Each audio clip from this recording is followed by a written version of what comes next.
Nous allons voir comment se passe le dialogue entre un programme serveur et un programme client.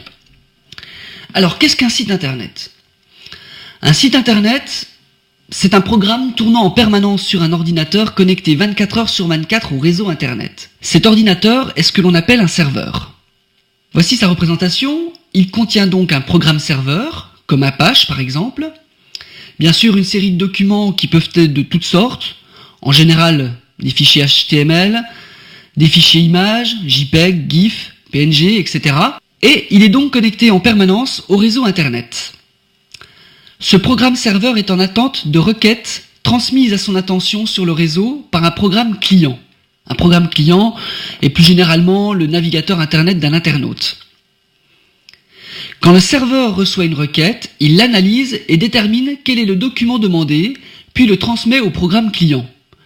Le client émet donc une requête qui passe par le réseau internet, le serveur la reçoit, l'analyse et détermine quel est le document demandé, puis le transmet au programme client en repassant par le réseau internet.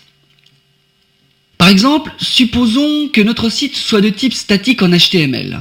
Une requête classique de la part du client serait tout simplement de taper dans son navigateur internet le nom de domaine.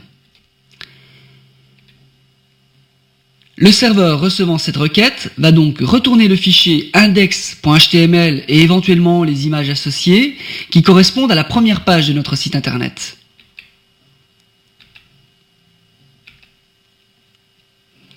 Un autre type important d'interaction consiste pour le programme client à demander au programme serveur d'exécuter un programme en fonction de certains paramètres et de lui transmettre le résultat. C'est le cas par exemple d'un site développé en PHP qui constitue à lui seul un programme web et qui a besoin d'un programme serveur pour fonctionner.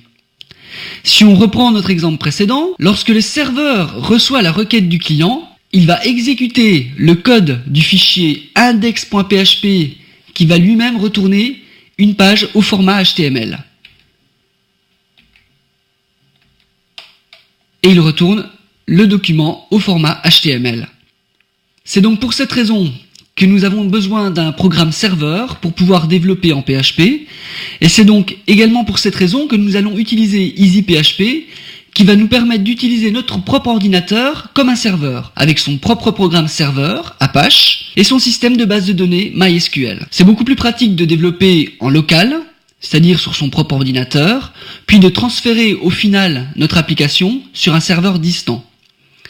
Nous verrons lors de la création de notre premier fichier PHP comment faire tout ceci.